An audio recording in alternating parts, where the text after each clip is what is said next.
computer. All right. So just going to introduce myself. My name is Daryl Murphy. I'm a KW commercial agent and also an advisor here on Slack. And tonight, Julie, she couldn't make it, so she asked if I would just cover, and I said okay. So there's a few things I just picked out that I wanted to touch on and to see how things are going. Before I get started, new people. Jay, are you new? No, no, I've been here quite a while, Okay. several months. Oh, So, okay. Cool. yeah. All right. Anything happening in your market? What market are you into? Well, I live in Montana, but I've been looking in Michigan and the Carolinas. Okay. I've been focusing on those markets, and the like around the Charlotte area. I got one guy that says that absolutely nothing is happening, and then the other guy says, well, things are moving, but not quite as fast as they'd like. There's been some properties pulled off the market, just to set idle and to see what's going to happen, I guess. The sellers didn't want to take a hit, and I can't blame them, but Right. I don't know if it's going to save them or not, Right. Yeah, you're right about but that. up in Montana, there's nothing here, and that's why I'm looking out of state. Okay. So that's my story, man. All right, and you're sticking with it, right? That's right. Shaka, how's things where you are? Well, pretty slow. Like I know when this stuff actually started jumping off, I know I had a property tour that was canceled. And I did a property tour was last week. The one I was going to go look at, decided to go ahead and continue with the property tour. And of course, they still want too much for sure because of conditions and nobody kind of uncertain where the market is going because of the virus. Right. But a couple of brokers still pushing out some deals. A couple. I know the one was just built. I haven't looked as far as the financials or what they projecting or performing yet, though. But they did push. I guess it was a Class A that just got built, so that was like hitting the market here in my area. And it's basically on the path to progress, but it's Class A and still, and with everything going on right now, they might get some people to bid on it. Who never know? But right. But so I know a lot of people. I was talking to one project manager today. He said a lot of offers are being placed on hold for like 60 days to see what's going on right now. So it's like more of like a wait type of game right now and see what happens. Because I know they're still getting rents and everything else. It was only 1 month, but let's see what may happen. So people gonna start paying their rents and stuff like that. So that kind of might be the state. Well, that's interesting that you say that because I was looking at a property in Arizona. The numbers just didn't really work out. The seller wasn't very cooperative, so I said to the listing agent, I said, well, what my team and I are going to do, we're just going to sit back. We're going to wait and see how May turns out with the rent collection. I said, and we'll just get back with you. Back. All right, sorry about that. I don't know what happened. That was not my. That was not me. That was. All right. So, but either way, I said the same thing that we will wait until May, see what the rents are doing in May, because he's going to have to make a decision. There was 2 properties that I was looking at, and they decided. One, the seller decided to just go ahead and pull the property off the market. The second guy said, well, he's going to let it stay on the market because he thinks. He said this, what's going on, should not affect his price. And I'm like, yeah, it will, especially if you don't get no rents in May and June. So, but that was that. Terrence, how's things where you are? Yeah, so I'm out in Washington, so and that's as I begin started. I was looking here first just to get a feel for a market that I'm in, so I can see. So not a lot happening here from what I'm tracking and from the interactions I've had. Right. So I'm taking this time to make sure like my philosophy, like business plan, all that stuff like that is good. Okay. Yeah, that's been my focus. Okay. Good. Have in your underwriting, and have y'all noticed? Have y'all changed? Well, let me say this: have y'all changed any of your underwriting to reflect today's conditions? I can say from a lot of people who I've talked to, they've definitely adjusted their underwriting. First of all, to take into account the 12 to 18 months of like taxes, insurance, and mortgage that they have. So that for sure. And I think I've heard people talking about taking into account, what if people aren't paying rents? Yeah. So just really looking at the profit loss statement. Yeah. With that projected income dwindling it down a little bit and just playing it safe on all their underwriting. Shaka, have you changed any of your underwriting? I haven't, well, slightly. I haven't even underwritten anything that, as far as the current conditions right now, because I'm still looking at a deal, like let's say the one I got kind of today, I might check it out and underwrite it based on the new percentages and everything else from the lenders, what they kind of requiring. But I would say, I kind of noticed though, even some of the changes in underwriting, like your cash on cash kind of go down a little bit more and everything else. So, and unless you, of course, get a deep discount for the offer price. Some of the deals not even working. They barely was working when the market was okay. Now you throw this whole the CLBD and play into it, and then you kind of adjust your underwriting. It kind of dimension the returns a little bit more. So I'm just curious of what are the investors. They're you get a pulse on there what they looking for now, I should say, as far as the investors. To be honest with you, of course, they're looking anything north of 17% IRR and everything else, and 8% cash on cash returns. So I'm just curious if they actually knowing the market conditions, are they backing down off their criteria right now? So I'm curious on get a pulse on that, and maybe you might even know in your real house, or as far as in the investors, what they actually looking for now since this all happened. So are they looking for lower returns? They understand with the conditions, or are they still looking for those high returns right now? I'm just curious.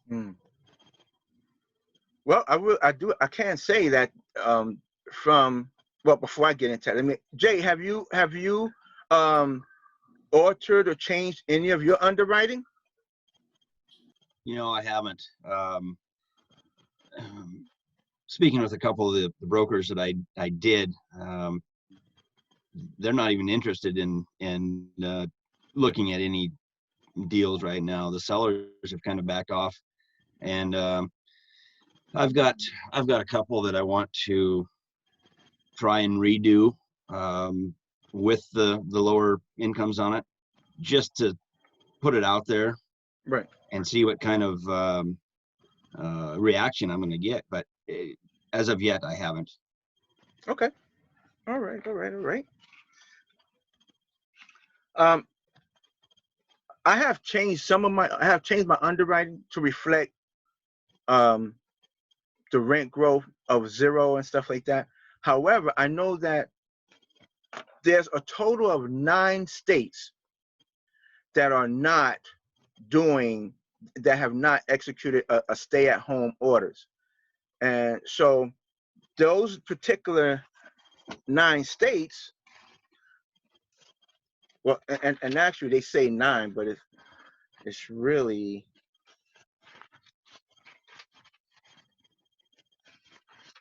it's really only 5.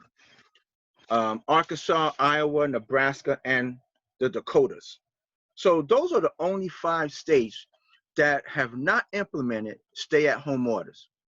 So I figured if anyone is looking in those particular markets, they may not have to they may not have to really alter their underwriting simply due to the fact that they could still go to work, they could still do things that people like me and others that are in stay-at-home states, what we can't do. So that's, you know, that's something that definitely maybe that could be looked at, since you have those particular states that that's not doing stay-at-home orders.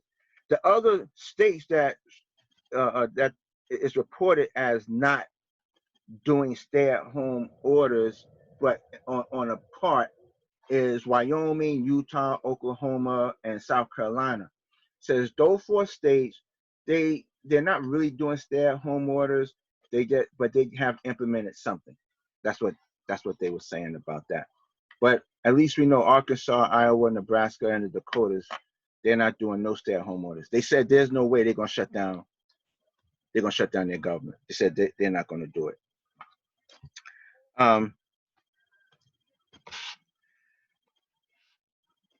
Today I was talking with another investor, and she said that she was having a hard time finding investors who may be interested in affordable housing. Have y'all ran into any of that, where there may be some investor that's not interested in affordable housing? And she said she noticed this even before the coronavirus.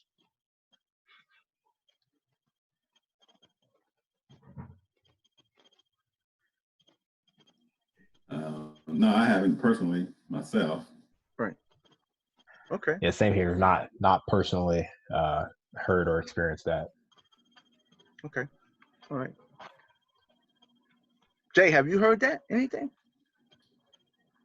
No. I guess what I have heard is some of these guys, you know, they think affordable housing, and they're thinking rundown units somewhere, and they don't want to get into that. But I haven't been told specifically that they didn't want to invest in something like that. I think it's a educational issue with the investor not knowing the difference between affordable housing and something that's run down. Yeah. I tried to delve in it a little bit with her to find out, because a lot of times when people say affordable housing, you know, it takes on a very broad meaning. Such, you know, rent restricted. Sometimes they throw rent restricted with affordable housing. Sometimes they throw in the low income housing people, the tax credit, they throw that into affordable housing.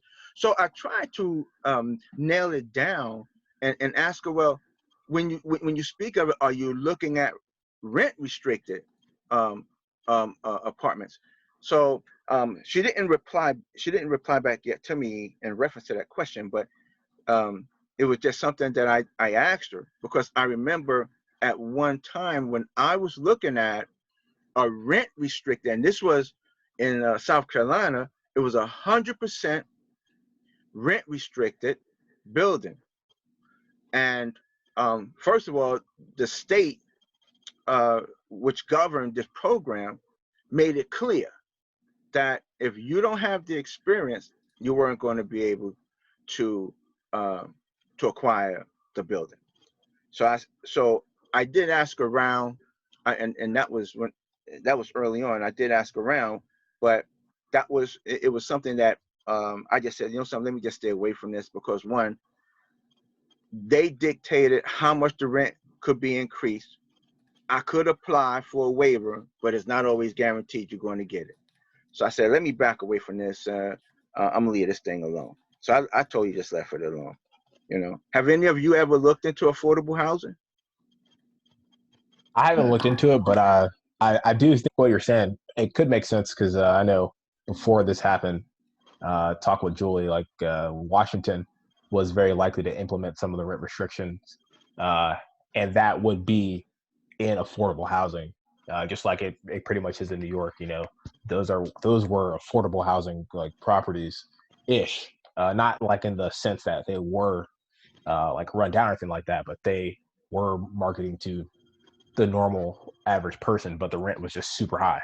Right. So I could see that becoming an issue if that's what's scaring investors away. Okay. Okay. Any other input? It seemed like with affordable housing, though, it's like like you was kind of saying, you kind of maybe capped on rents, and if you project something out to, of course, I mean, as far as syndicating anything, you're trying to, force appreciation. I don't think you'd be able to force appreciation with affordable housing, really. That's just my take on it, Yeah. The buy and hold investor, I mean, to me, it's like that syndication model wouldn't work for affordable housing. I think that's just me talking. Yeah. But yeah. Well, something, that was one of the biggest reasons that I pulled back out of that particular project, because I got to thinking about it. I said, wait a minute, suppose the economy goes tank, or let's just say that even the local municipality decides to raise taxes on me, which I have no control over, although I know I could appeal it and this, that, and the other. But suppose I don't win the appeal, and my margin starts decreasing. So, and like you said, there's no, you cannot force appreciate with rent restricted units, even if you apply for the waiver, because they kept saying, well, you could apply for a waiver, and I'm like, yeah, but what's the guarantee I'm gonna get the waiver? And when you're trying to make a return on those investors, on the investors' money, sorry, but that's a risk I'm not willing to take. So I said, yeah, let me back out. I just left it alone. I didn't even bother to pursue it anymore. So yeah. Right. And that's the same thing that all the New York apartment owners were saying, because you have no incentive to improve a room if somebody moves out. You actually save yourself by not renting the room anymore if you can't increase the rent. So Exactly. it creates the opposite effect, where they were trying to create more affordable apartments. Well, you put in rent control, now there's going to be less apartments, because owners still have any incentive to reopen that apartment after somebody leaves, because they're not going to they're not going to force appreciate anything. So right. And in today's market, like I asked her, I said to her, in today's market, you could have a problem with, if you're trying to go affordable housing rent restricted, you could have a problem, because simply due to the fact of COVID-19, and one, you can't evict them for right now for 90 days, if anything does go down. But yeah, I said, yeah, in these conditions, that could be a big problem with the for that part of affordable housing, the rent restricted part.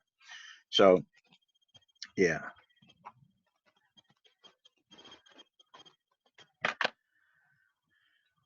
On do anyone follow Rod Cleef? No? I just started doing it, but I'm not that familiar with him yet. Okay. Today I was listening to him, and he made a statement. He said his rent collection has, for April, has dropped 20%. 20% in his rent collection. So I know that it was reported in the multifamily housing, I think it's Multifamily Housing Foundation, or I know it's an association, and they was reporting that that the numbers had came in pretty high for April. But I know how the media can be sometimes. But have any of you seen rents down for April?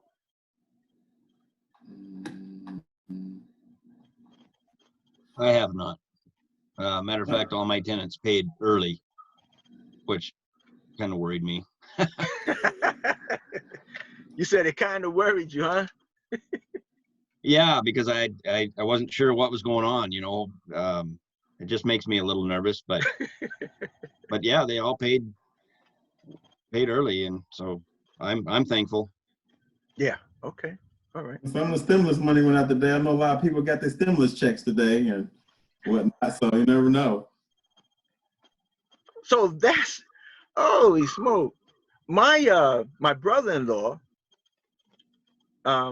posted a picture of this long line going to the bank, people in this long line, and he said that this was the stimulus money. And I'm like, I said, are you serious?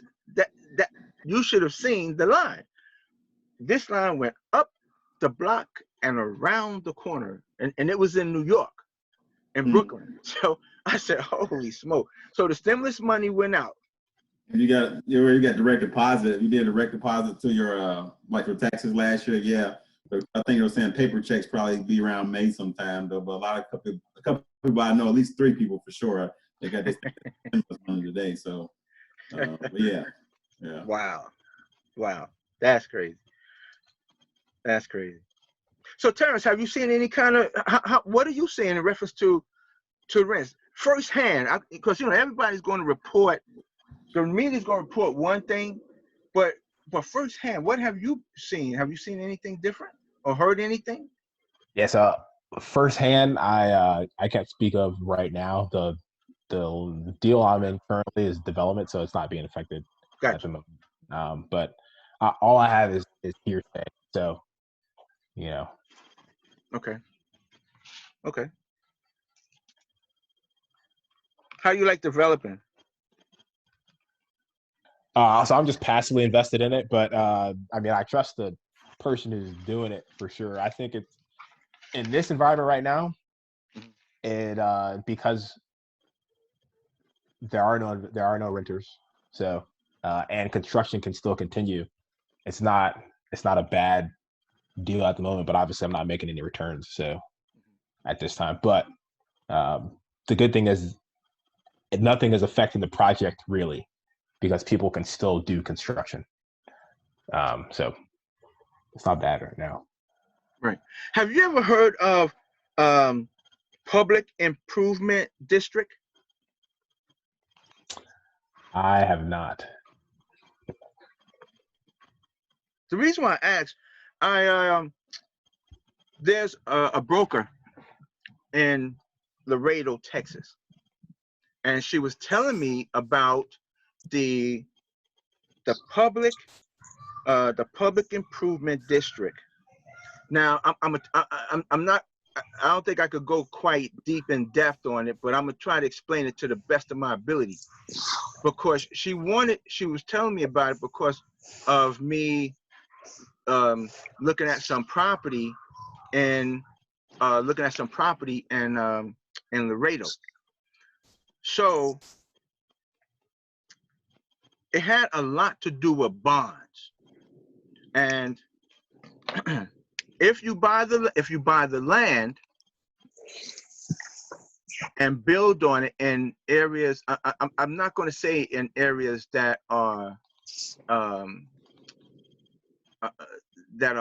distressed, but in areas I'm going to say that's possibly needing of a housing, you can get. They will only charge you 0.5% interest. Oh, how you doing, Brian? Oh, how you doing, Mauricio? So what the way she was explaining this to me was like, she said, Darryl, you sure you don't want to get into building or developing? I'm like, no, not right now. I said I'd rather just continue down the path that I'm going. She said, well, let me just tell you about this. She said, my background is in finances. She's been, she worked on the stock market and she know about bonds, treasury bonds, and all of this. She said, now, and the way it works is you will have to pay, of course, you got to pay the bond back, but it's at a 0.5% interest. And the payment is taken out of your taxes. So if your taxes, whatever your taxes are, you're only going to pay the bond of the 0.5% with your taxes. And it will go on for, I think she said 10 years or something like that. And she was saying that is really a good way of making some really good money. So I was like, well, it did catch my attention. And I said to her, I said, so I may have you come and just talk to some of the investors that I know, here on Deal Maker Mastermind and in my class, because maybe this would be something that others would be interested in. Have any of you, Mauricio or Brian or anyone, have y'all ever heard of that program of the Public Improvement District? I haven't. Nope, not They're yet. Okay. And I said to her, I said, I don't hear this being talked about. She said, well, that of course is not really known. I said, well, we need to get this word out. We need to get this word out. So, but I'll talk with her and see, maybe she'd be willing to talk with us and give us more information on that, give us more information on that. All right. So Brian, how's things working on your end? I think you're involved in something, right? Hello, Nina. Yeah, we're always involved in a couple of things. So, yeah. Right now, we've got 80 units under contract and we should close soon. Good.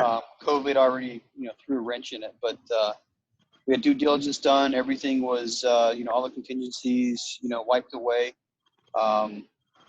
We were assuming a loan, and that process has taken 4 months now. We started the loan assumption process, I think first week of December, and we're still waiting for the bank to give us a green light. So, COVID has definitely slowed the process down, but it was still slow to begin with. So, with a little bit of pushing, we're hoping to close on that before the end of the month. Other than that, we had LOI signed on 152 units and a different 80-unit complex in South Carolina, right before the state of emergency was declared. So we've been working with both of those owners.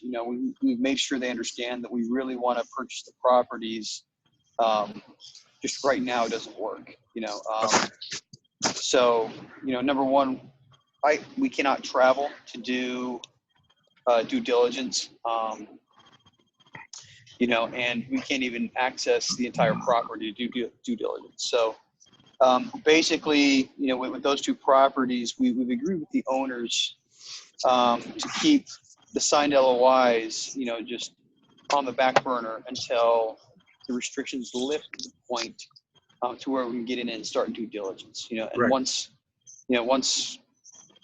the switch gets flipped back on, we'll be game on both properties. So that's where we're sitting right now.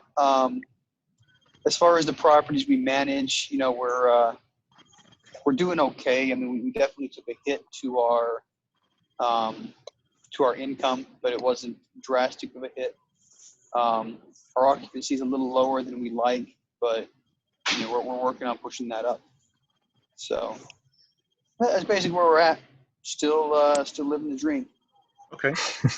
I had mentioned earlier. I had mentioned earlier that you know of Rod Cleef, right? Yeah. Okay. He had mentioned that his collections were down 20%. Would you say that your collections were down about the same or less?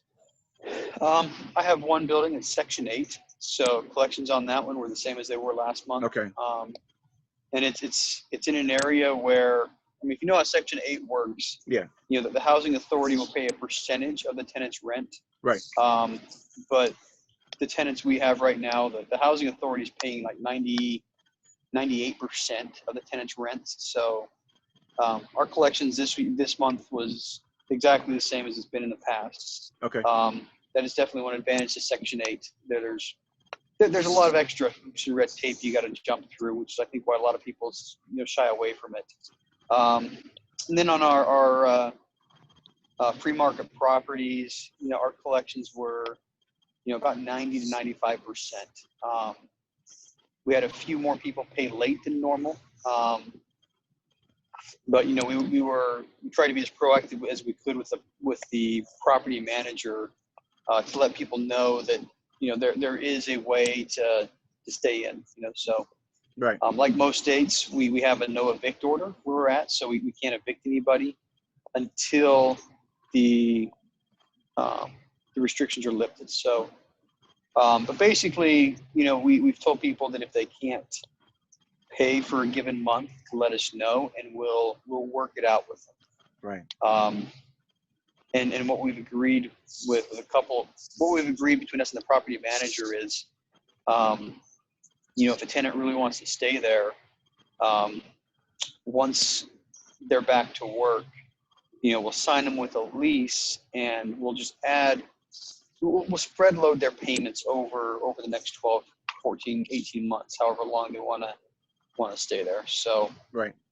End of the day, we're doing what we can do to keep people paying.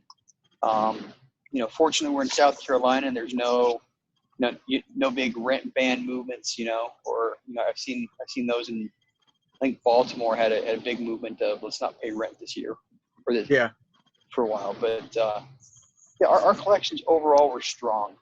Good.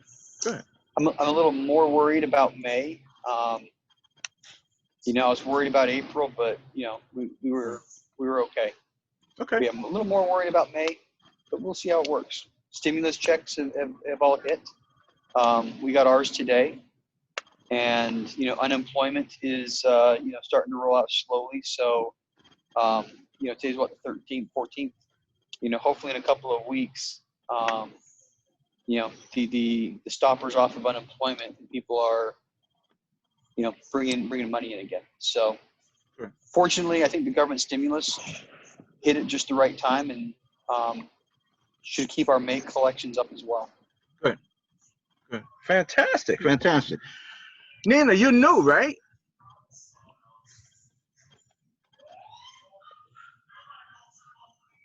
I can't hear you. Now you can hear me. All right. Yes, I am new to the Dealmakers Mastermind, but not new to Michael Blank. Okay. I actually got his SDA back in 2018 when I started a syndication with a friend of mine, and we were going to do Indianapolis. Right. And she had to bow out because her other business was just too busy. So she's more of a passive investor. So I ended up focusing on real estate sales here in my market in California. Okay. And doing other little investment stuff. Most of my clients are investors on the flip side. So I just focused on that and said, okay, well, eventually I'll roll out a syndication. And recently was in a mastermind group, multifamily mastermind group. And I said, I've got that SDA calculator that's already built. I'll just use that. It's much easier. I don't have to sit here and, even though I'm an Excel expert, I don't have to sit here. So I'm new to the group, but not to SDA. And I'm actually analyzing a deal right now that it's not bad, but it's pretty much already repositioned. So, Okay. But yeah, so I'm new. All right. So I'm glad that you mentioned that. Have you, in your underwriting, have you made any different adjustments to reflect the current conditions? Have you changed anything in your underwriting skills? That actually is something I'm just going to start to do on this deal. Okay. On the last 3 deals I was working on, they weren't incorporating that, but they were brought to me. They were actually wholesale multifamily deals. I was co-wholesaling those. And so they brought me in because I knew analysis, and I knew how I had a buyer's list. And so I said, okay, I'll help you. I said, have you incorporated anything for a consideration for, losses here for this situation? And they said, no, we're just basing it off of T12 and the current T3. And I said, okay. And so they haven't, but I am going to. And I've been hearing an average between 10 to 15% from investors who have at least two buildings in their portfolio of at least in the neighborhood of 50 minimum doors. Okay. So I've been hearing an average of about 10 to 15%. And actually, I was on a CoStar. My brokerage had CoStar join us for a private meeting for our market, and they gave us some analytics data, which they're rolling out every day now in all sectors, not just multifamily, but since I'm a commercial broker, I'm looking at retail, office, and how it's all impacted, because it's all a domino effect. That's right. And they were also saying from some of the higher level multi-million-dollar investors who were doing the really big investments, as well as particularly the retail hotel industry, Right. huge impact. Mhm. They've seen a significant loss. So I am going to incorporate that. And actually, we had a buyer on a deal that we just were pitching for a 2-building deal in Ohio for 49 units. And that was one of his questions. He said, what are you projecting for the rents based on this current situation? You know, what's the stability?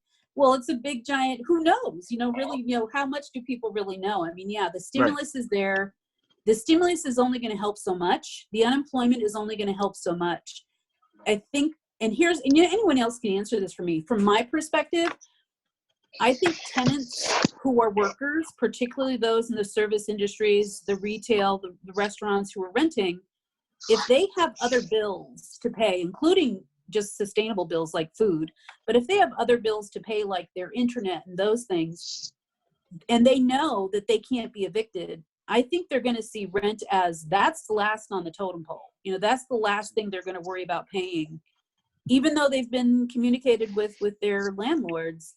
I think they're going to take the no eviction stance that I'm just not going to worry about paying my rent because I can't right now. So to answer your question, it has to be included. I'm being conservative to say right now 60 days, but I 3 weeks ago I was projecting a V-shaped economy. That's what CoStar is saying. That's what M&M is saying. That's what a lot of my analysts have come back at and said they're believing that it will be a V-shaped economy where we will rebound. And I was projecting by the end of Q3. Not everybody agrees with me on that. Some people think it's a U-shape. Some people think it's L. But I do think we're going to jump right back into it as soon as we get these stay-at-home, these orders lifted. It's going to be just go gung-ho. I think American Spirit's going to just jump and say, let's get moving, get cracking, and let's get our economy back to where it was. Let's get our life to a new normal that's similar to what we once had. And so I think we're going to jump right back up. Fantastic. Yeah. Now, I would like for us to really comment on it, but let me do this right quick. I would like to go to Mauricio and ask Mauricio, how's he doing? And do you have anything going on? But I want to come back to what you discussed, Nina. So, Mauricio, how's everything with you? Hey, Daryl. Thanks for asking. Things are good. I got an LOI accepted on February 27th, and we were working with the seller on the purchase agreement the week that national emergency was declared. And from then on, it's just kind of gone downhill, I would say. I heard Brian mention that his seller kind of put the LOI on standby until this whole thing is over. Well, this seller is kind of complete the opposite, where he wants everything either now.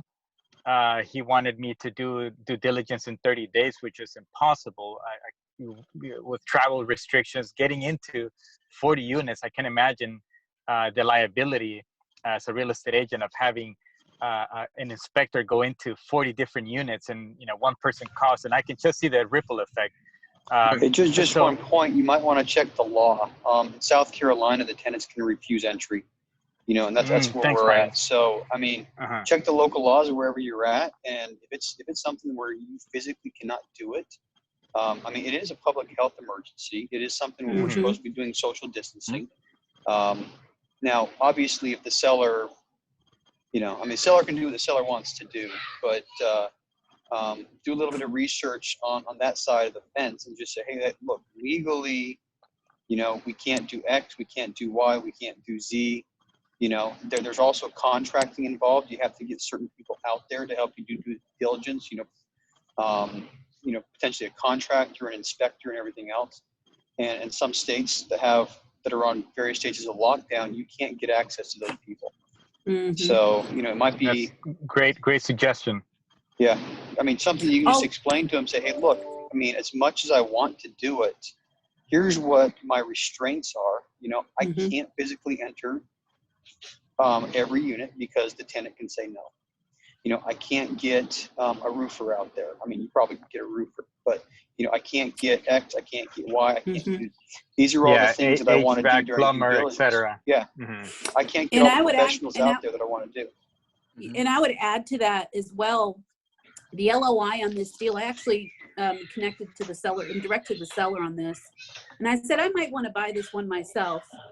And the LOI I was going to send to him, I was just going to incorporate all of the COVID-19 content I needed to justify my reasoning for a long due diligence period in my LOI. Because I'm doing LOIs for a much longer DD than I would normally.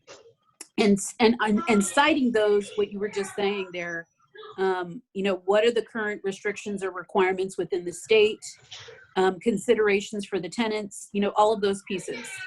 And I think just entering in that might be reasoning enough to talk to a seller's probably freaking out. The mood. This seller in particular, when I received the purchase agreement, I had a couple of attorneys reviewed it, and they told me the same thing. Once you wire the money, you can kiss your money goodbye. So we were battling back and forth, and he eventually agreed to extend the due diligence from 30 days to 60 days. But now, if I get another extension, he wants me to wire an extra 100,000, and it's just, it's just, and also financing contingency. He wants me to do all the financing in 60 days during due diligence, and then 30 days to close. And so he just keeps coming back with these. If he insists on all of that, you got to walk. The financing world right now is such a mess. Because here's the deal. Your financing is going to be based off of T3 income. All right. Yeah. So you should probably go back to him and say, hey, show me your income statement for April. And if his income statement goes down, you can fight the same way and say, well, look, your income went down. My loan is based off T3. How about you lower your purchase price? But end of the day, unfortunately, if the seller's trying to stick to his guns in this market, your best option might be to back out. Hate to say it, but thanks, Brian. I've been battling with this for the past couple of days because I'm buying this one with a few friends. We're putting everything together ourselves, and it's just that gut feeling. There are other sellers out there. Even the lender has told me, the attorney, the property manager, they're finding other sellers for me, telling me, look, not everybody is like this. I can find you a reasonable seller, but this guy, he just keeps coming back and just switching little things at the last moment. And it's very disappointing. I just want to buy it. And one other suggestion is, wow. Did you say you put earnest money down already? No, I haven't. Okay. Oh, good. So when you do put earnest money down, if you get to that point, make sure you put it with a disinterested third party. Okay. Escrow agents, they do stuff like that. Don't give it directly to the seller, because if he is like that, it's a safe practice anyway. But if he is like that, you'd have to litigate to get it back. So put it with whatever your state requires for closing. If it's attorneys or escrow agents or whatever, or title companies. There's a title company. Yeah, I think they're using Fidelity Title, which I'm familiar with. But that's where I'm at this point.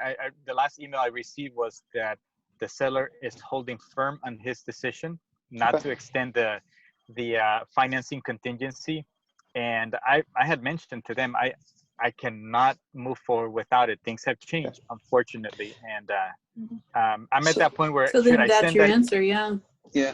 And then the last then that's thing, your answer. If that's how difficult it is, it sounds like no deal. Even if the numbers look good on a deal, if dealing with the seller is making the transaction difficult, and putting you at a greater risk, then there again is where your risk tolerance isn't being met. So even if your risk tolerance isn't met in a deal, you walk away. Well, if it's not being met with the seller and their demands, I mean, maybe you need to walk away. Yeah, that's what I've been discussing. It's just, I have to tell you guys, and I'm opening up a little bit here, is I've worked my ass off for this. So it's just to let it go. It's a hard decision. It is. I have a 4-week-old daughter, and oh my goodness, it just hurts. You got to forget about that. No, I mean, Mauricio. Thanks, Brian. Yeah. Don't let remember, as an investor, we cannot let our emotions get involved. We have to just look at the numbers. And if and not just the numbers, but we also have to look at that seller. If that seller is not cooperating with you, and he's making things difficult, you're going to have difficulty down the line. And if you haven't dished out money yet, can you imagine what's going to happen when you start dishing out the money to attorneys and to inspectors, and then he starts wanting to play his little game? Okay, that's something that you also need to consider. All right, because you don't want to start dishing out the money, because the first money you dish out is going to be to that attorney. Yeah, well, I already stacked up a lot of attorney fees, which you know, at the end of the day, I'll just roll. I've created a good purchase agreement with this attorney, so I'll just roll it over to the next property. But you make a great point. If this guy, and I've thought about it also as a real estate agent, if a seller has been difficult since the beginning, I can't just imagine in the middle of the transaction when they have more leverage, which is, you know, part of the reason why I've spent the last 2 days just thinking I just need to make that phone call and to say, hey, look, I just need to move on to the next project. There you go. So 2 points. Something in contracting is you can beef up your force majeure clause. Okay, force majeure clause is generally a, you know, if there's a natural disaster, you know, if there's you know, an act of God, you know, you can get out of the contract. For both the contracts we're working on, you know, our force majeure clause was tied to, you know, COVID, you know, and restrictions and being able to actually get into the property and lending and everything else. So, doesn't sound like the seller is going to bite for this, but, you know, if you end up, you know, getting something else under contract, you're going a different direction, you know, make sure you got a really good force majeure clause. And then, you know, once again, this might not work for this particular situation, but, first deal we did, we got in a situation where, you know, we were at a seeming impasse between buyer and seller over an extension. And we just had a very direct conversation with our broker and said, hey, this is where you make your money. All right. I mean, here's what we can do. And anything past this point, we're backing out. And then we kicked it over to the broker and said, look, you get paid only if we close. And we said, go make this deal work. There it is. You know, 3 hours later, we had a phone call from the broker and we had terms that we could agree with. You know, so, yeah, so at this point, I think that might be your best recourse right now is, you know, see how good your broker is. Give the broker a call and, hey, look, I'm this close to walking away. Right? Get that seller to agree to some things or we're done. But quite frankly, you have to be willing to walk at this point. Yeah. I think I'm at peace with that decision. I'm just dragging my feet a little bit. Yeah. But at the same time, I have had a couple of properties hit my desk over the past 24 hours. Yeah, I think it's just going to be a learning experience. And God willing, that seller may come back in the future. I know that he is very difficult now, but he does have a lot of good properties. And as my lender told me, it doesn't matter if he's difficult now. What matters are the numbers. If after you close this one, you run into him again and he has another property with great numbers, you may want to go down this road again. Who knows? But I think at this point, I that's after hearing you guys, I think that's will be the best course to follow. Mhm.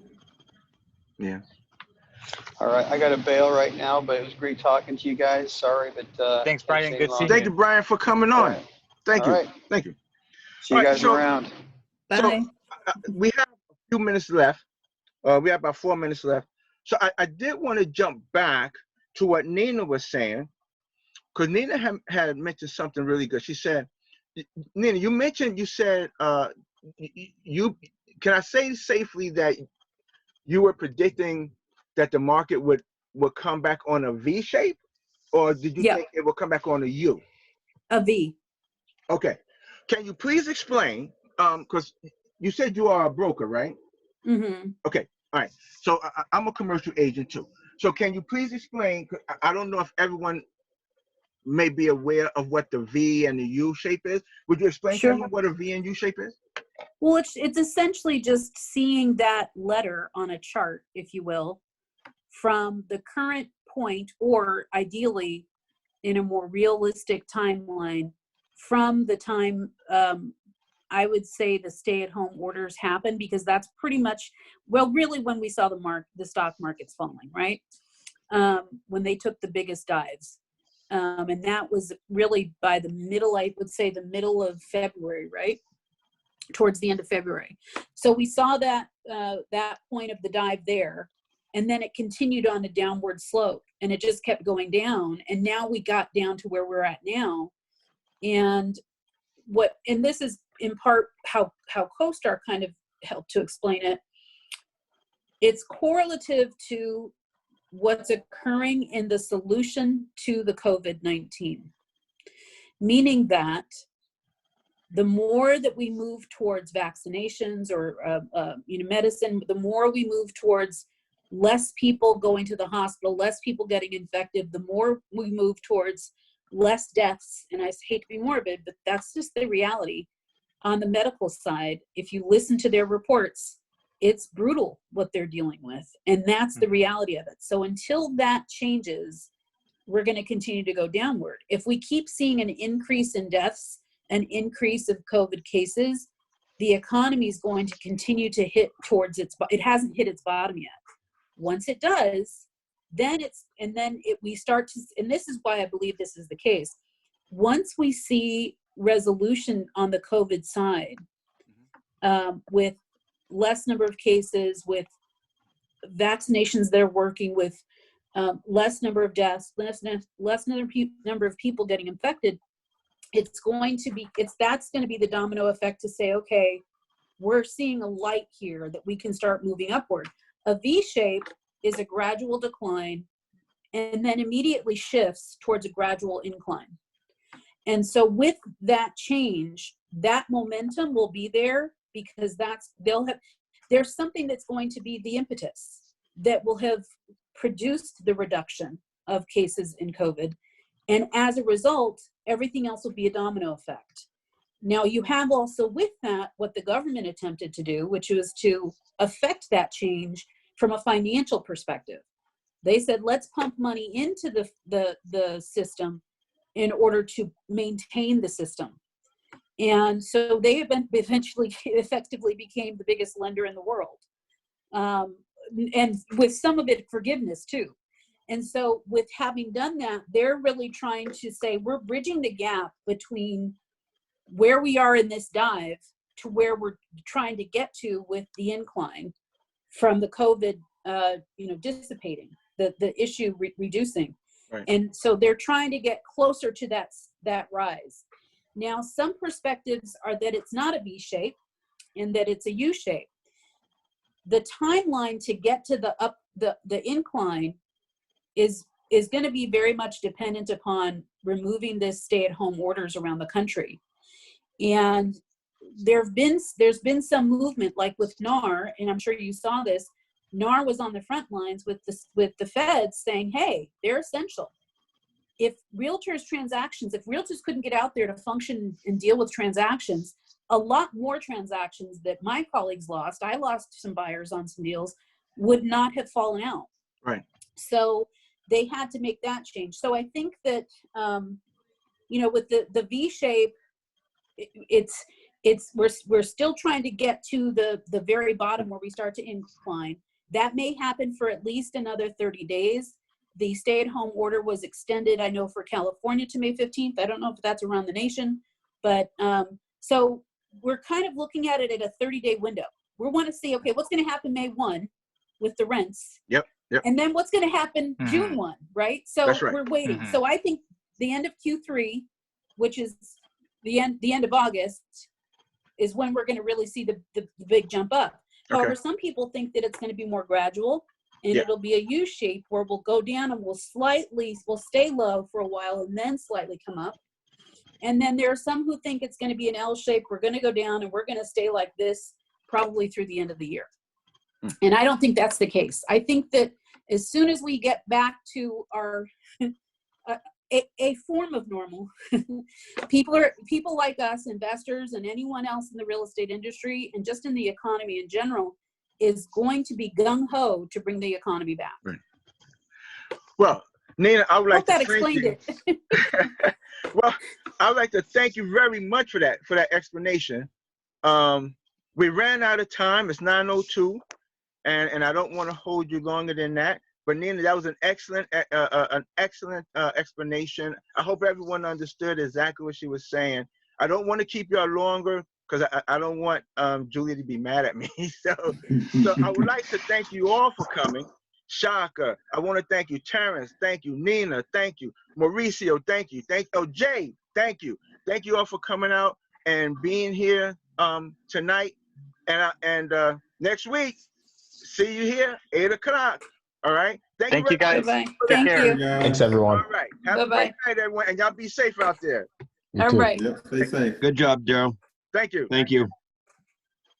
Thanks, Neil.